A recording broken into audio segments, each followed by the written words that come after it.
திருடுறாங்கிறது மக்களுக்கே தெரியாது, நீ சொல்ல வேண்டியதில்லை.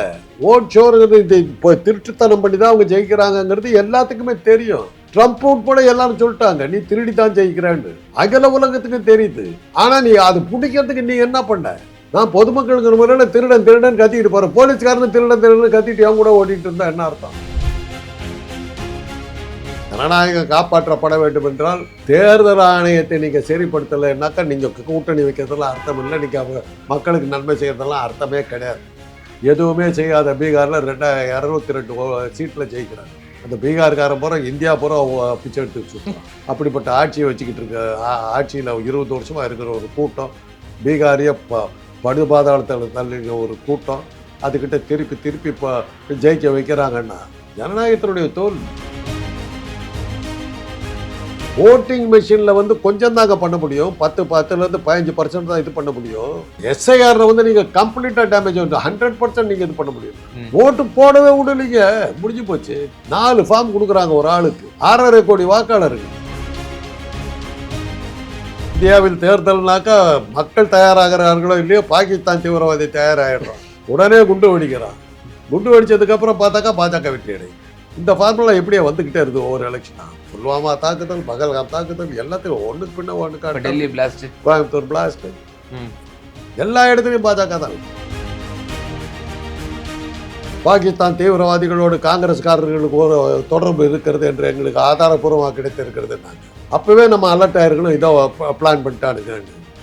உடனே வெடிச்ச உடனே காங்கிரஸ்காரர்களுக்கு பின்னணியில் இருக்காருன்னு சொல்லிவிட்டார். அவன் அந்த மந்திரி சொல்லும் போதே நம்ம ஏதோ ஒரு வெடிகுண்டு நடக்க போகுது, தீவிரவாத தாக்குதல் நடக்க போகுது நம்ம எதிர்பார்த்துருக்கோம்.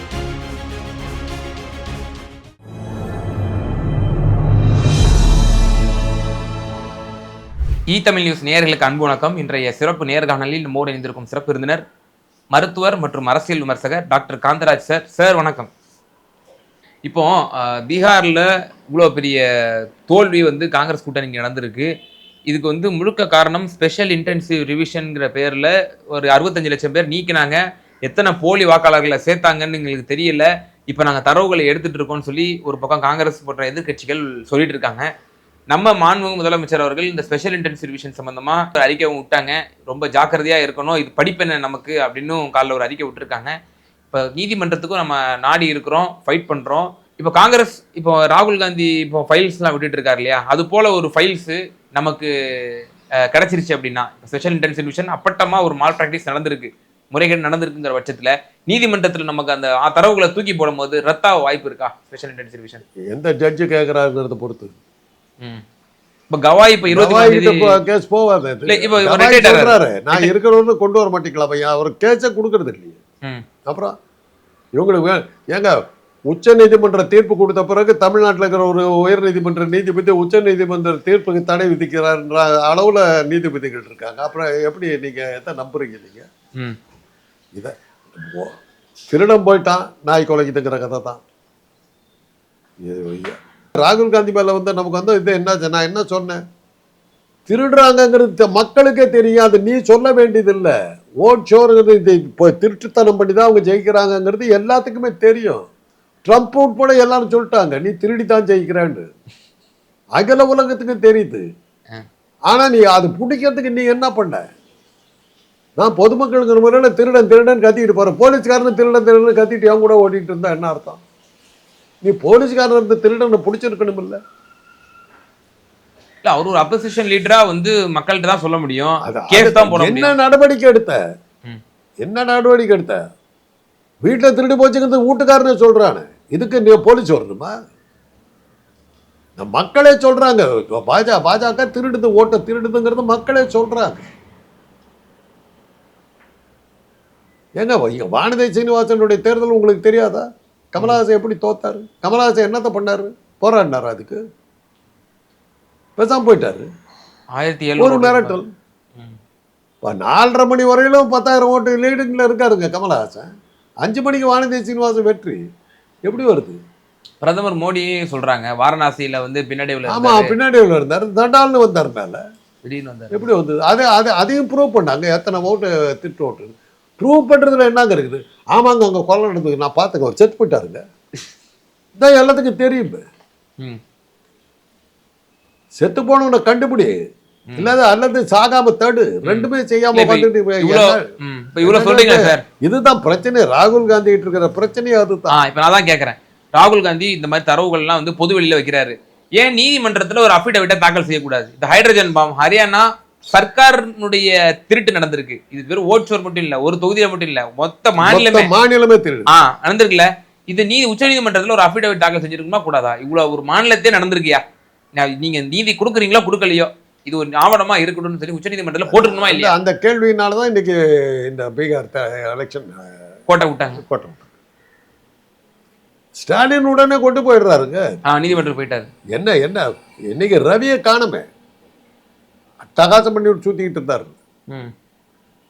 இன்னைக்கு ஆளு அட்ரஸ் நம்ம சுத்திக்கிட்டு இருக்காரு. இன்னைக்கு நீட் இடத்துல இப்போ ஜனநாயகம் காப்பாற்றப்பட வேண்டும் என்றால் தேர்தல் ஆணையத்தை நீங்கள் சரிப்படுத்தலைன்னாக்கா நீங்கள் கூட்டணி வைக்கிறதெல்லாம் அர்த்தம் இல்லை. நீங்கள் அவங்க மக்களுக்கு நன்மை செய்கிறதெல்லாம் அர்த்தமே கிடையாது. எதுவுமே செய்யாத பீகாரில் 202 சீட்டில் ஜெயிக்கிறாங்க. அந்த பீகார்காரன் பூரா இந்தியா பூரா பிச்சை எடுத்து சுற்றுறான். அப்படிப்பட்ட ஆட்சியை வச்சுக்கிட்டு இருக்க ஆட்சியில் 20 வருஷமாக இருக்கிற ஒரு கூட்டம், பீகாரிய படுபாதாளத்தில் தள்ளிங்க ஒரு கூட்டம், அதுக்கிட்ட திருப்பி இப்போ ஜெயிக்க வைக்கிறாங்கன்னா ஜனநாயகத்தினுடைய தோல்வி. ஆனால் இதெல்லாம் முடிவுக்கு வரும். ஹிட்லரும் முசோலினியும் போடாத ஆட்டம் இல்லை. அது ராகுல் காந்தி சொல்றாரு. இப்போ எனக்கு என்னன்னா சார், இப்போ ராகுல் காந்தி செய்ய தவறுறதெல்லாம் திரு மு க ஸ்டாலின் ஒரு மாநிலத்தினோட முதலமைச்சர் கச்சிதமா ஒன்னொன்னுத்தையும் பண்றாரு. பாஜகவை வந்து தலை தூக்க விட மாட்டேங்கிறாரு, மால் பிராக்டிஸ் செய்ய விட மாட்டேங்கிறாரு, குற்றத்தை அடக்குறாரு. ஸ்டாலின் அவர்களுக்கு இருக்கக்கூடிய புரிதல் ஏன் திரு ராகுல் காந்திக்கு அவர்கள் இல்லை? அவர் அகில இந்திய அளவில் போறாருங்க, அது கொண்டு இருக்கு. இவர் ஒரு லோக்கல்ல ஒரு இடத்துல போறாரு.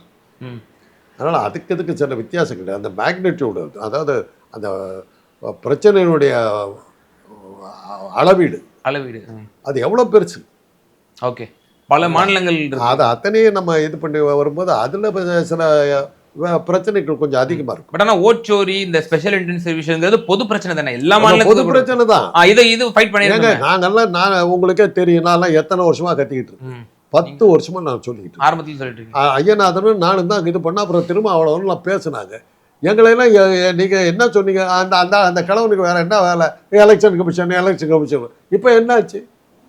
பையனாவது இன்னைக்கு கிளீனா சொல்றாரு, ஓட்டிங் மெஷினில் வந்து கொஞ்சம் தாங்க பண்ண முடியும், 10% 15% தான் இது பண்ண முடியும். எஸ்ஐஆரில் வந்து நீங்கள் கம்ப்ளீட்டாக டேமேஜ் வந்து 100% நீங்கள் இது பண்ண முடியும். அதாவது ஓட்டு போடவே விடலைங்க, முடிஞ்சு போச்சு. இன்னைக்கு கூட வந்து எஸ்.வி. சேகர் அருமையாக கேட்டிருக்காரு, எத்தனை ஃபார்மியா கொடுப்பேன்னார். 4 ஃபார்ம் கொடுக்குறாங்க ஒரு ஆளுக்கு, 6.5 கோடி வாக்காளர்கள், 24 கோடி ஃபார்ம்ஸ் அடிக்கணும், கொடுத்துருக்கியான்னு கேட்டார். இப்போ பிறப்பு தேதி இறந்த இது லிஸ்ட் வேணுங்கிற கார்பரேஷனில் போய் கேட்டால் அந்தந்த ஊர் முனிசிபாலிட்டியில் கேட்டால் தெரியாது. 60களுக்கு பிறகு அத்தனை பேர் அவங்க வந்து ரெஜிஸ்டர் பண்ணியிருக்காங்களா, அங்கே போய்ட்டா தெரியாது. இதுக்கு வந்து ஒரு ஃபார்ம் கொடுத்து, இப்போ இன்றைக்கி இந்த வீட்டில் வந்து ஃபில்லப் பண்ணுறாங்க, உங்கள் மாதிரி ஒருத்தர் வந்து அதை ஹெல்ப் பண்ணார், பக்கத்து வீட்டில் யார் இருக்கான்னு கேட்குறாங்க அந்த ஃபார்மில். இப்போ எனக்கு பர்த் சர்டிஃபிகேட் கேட்குறாங்க, நான் எங்கே கொடுக்குறது? நான் பிறந்தது பிரிட்டிஷ் ராஜ்யத்தில், 6ஆம் ஜார்ஜ் மன்னர் காலத்தில் நான் பிறந்தவன். இப்போ குயின் எலிசபெத் என்னுடைய இளவரசியாக இருந்தாங்க. அந்த அப்போ வந்து பரப்பு இறப்பு இதெல்லாம் ஒன்றுமே கிடையாது இங்கே. நான் வீட்டில் 7வது பிள்ளையாக பிறந்தேன். நாட்டு மருத்துவ வச்சு பெற்றாங்க, பிறந்துடுச்சுன்னு சொல்கிறது கூட யாரும் இல்லை. இதே போய் பெத்தேன்னு கேட்டாங்க, அது மாதிரி இருந்தது. ஒவ்வொரு குடும்பத்துலையும் 6-7 பேர் இருந்தாங்க. ஓகே, யார் எங்கே போகிற? எனக்கு என்னுடைய தாத்தா பேர் தான் தெரியும், தாத்தாவோட அப்பா பேர் எனக்கு தெரியாது.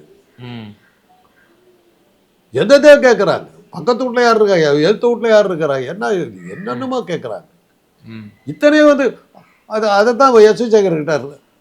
தமிழ்நாடு அரசாங்கம் ஒரு ரேஷன் கார்டு கொடுக்குது, உரிமை தொகை கிடைக்குது, மருத்துவ இது காப்பீடு கிடைக்குது, எல்லாமே அதில் இருக்குது ஒரு ரேஷன் கார்டில். உன்னால் அதை செய்ய முடியாது. ஒரு ஆதார் கார்டு கொடுத்துருக்கு, அதில் செக் பண்ணி பார்த்தா டிஜிட்டலில் அத்தனை வந்துடாது. உனக்கு என்னத்துக்கு ஊடா ஃபார்ம் கொடுக்குற? ஒரு மோட்டிவ் இருக்குது. ஓகே, அப்பா அப்பா ஐயோ பிடிக்காதவங்களாம் வெளியே துரத்தி பாஜகவுக்கு ஓட்டு போடுறவனை மட்டுமே வாக்காளராக மாத்துறதுக்கான முயற்சி தான் அது. வேற இப்போ என்ன? உங்க பேர் அடுத்த வாட்டி இருக்குமா? இல்லையே, இருக்காது, சான்ஸ் இல்லை. இப்போ நான் இங்கே இருக்கிறேன், அன்றைக்கி வந்தாங்க, ஞாயிற்றுக்கிழமை வந்தாங்க. அதாங்களா? வந்து இது பண்ணும்போது நான் சொன்னேன், இங்கே நான் இல்லைம்மா அப்படி, நான் அங்கே இருக்கிறேன் அப்படின்னேன். அப்போ அவங்க பார்த்துக்குவாங்க அப்படின்ட்டாங்க. என் மகனும் மருமகளும் கொடுத்துருந்தா தான் உண்டு. 3 தடவை அவங்க வருவாங்க. 3 தடவை நாங்கள் இல்லைன்னா எனக்கு ஓட்டு கிடையாது. இன்னைக்கு எவனுக்கு வேலை இல்லாமல் இருக்கிறான் தமிழ்நாட்டை பொறுத்தவரையிலும்? யார் வீட்டில் தூங்கிக்கிட்டு இருக்கிறா? எல்லாரும் பணிக்கு போவாங்க. எப்போ வரணும்? சென்சஸ் எடுக்கிறது என்ன உத்தரவு தெரியுங்களா? காலையில் 10 மணிக்குள்ளார போகணும் சென்சஸ் எடுக்கிறதுக்கு. ஓகே. சாயந்தரம் 5 மணிக்கு மேலே போகணும் சென்சஸ் எடுக்கிறதுக்கு. அப்போ தான் எல்லாரும் வீட்டில் இருப்பாங்க. நீ என்னைக்கு எத்தனை மணிக்கு வர்ற? 12 மணிக்கு வர. எல்லாம் வேலையில் இருப்பாங்க. ஓ எண்ணமே என் பேரை எடுக்கிறது தானே. அப்போ காந்தராஜ் சாரோட பேரு எனக்கு ஓட்டு கிடையாது. எனக்கு என் மனைவிக்கு கிடையாது. இல்லை, இப்போ நீங்கள் நம்ம தமிழ் வாடியாவே சொல்லிடுங்க. அடுத்து வந்து கேட்டாங்க, இது எந்த தொகுதின்னு கேட்டாங்க. எனக்கு என்ன தெரியும்? நீ இல்லை சொல்லு. நீ காந்தி நகர் எந்த தொகுதி சேர்ந்து நீ சொல்லு. நீ என்ன கேட்குற? இது எந்த தொகுதின்னு கேட்குறேன். என்ன பதில் சொல்றது? நான் சொன்னேன், எங்களுக்கு தமிழச்சி தங்கப்பாட்டியம் தான் எம்பி.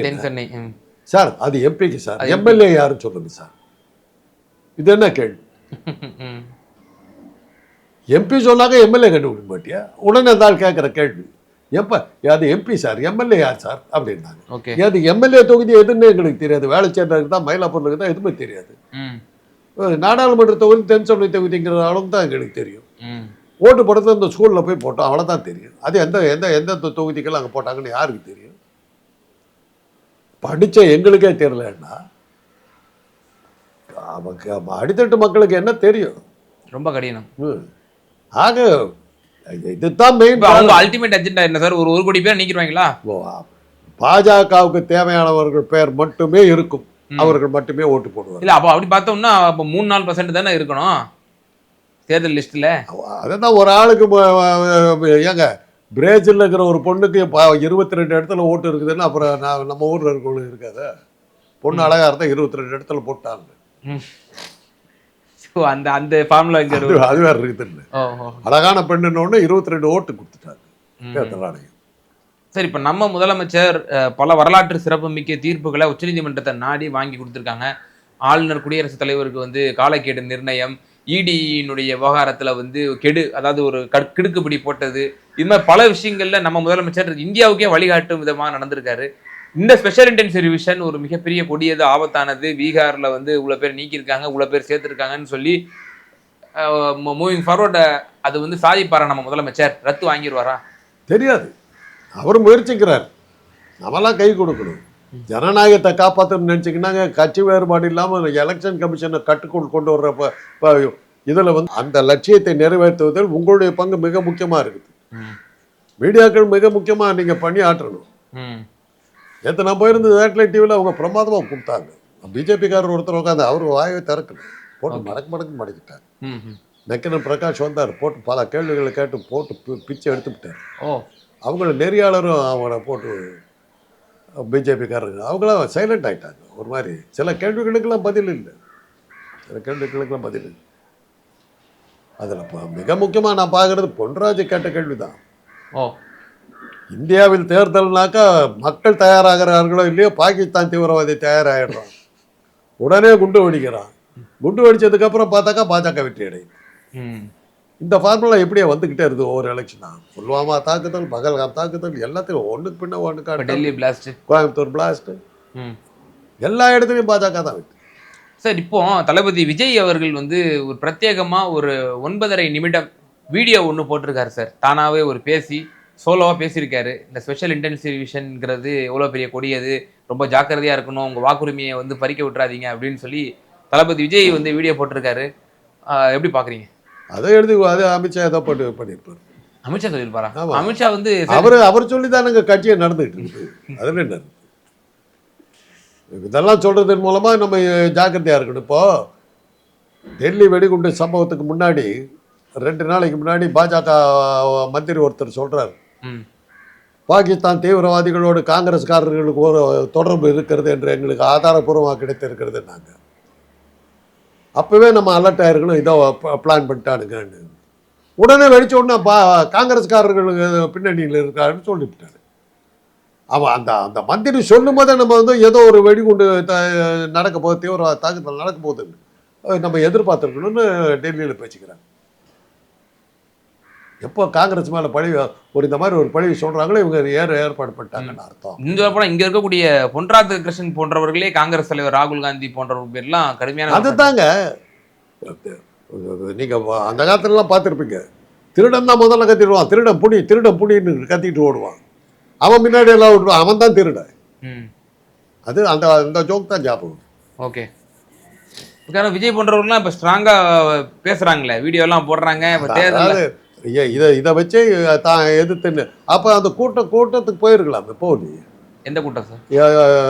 எதிர்கட்சி கூட்டத்துக்கு போகல. அது வந்து அரசு சார்பில் அனைத்து கட்சி கூட்டம் தான் பேர்ப்பாரு. திமுக சார்பில் கட்சிகளில் வந்து கூப்பிடுறாங்க. அப்போ அதில் போய் பங்கேற்கிறதுல வேஸ்ட் தான். ஏதோ ஒரு காரணம் சொல்லிட்டாரு. அவருக்கு தேவையான ஒரு காரணம், போகக்கூடாதுங்கிறதுக்கு ஒரு காரணம். உனக்கு மக்கள் மேலே அக்கறை இருந்தால் போயிருப்பேன். கட்டடத்தில் செவுத்தில் ஒரு ஓட்டம் இருந்தது தெரியுங்களா? அந்த ஓட்ட வழியாக பாம்பு வந்திருந்தோன்னா கதி என்ன இருக்கும்?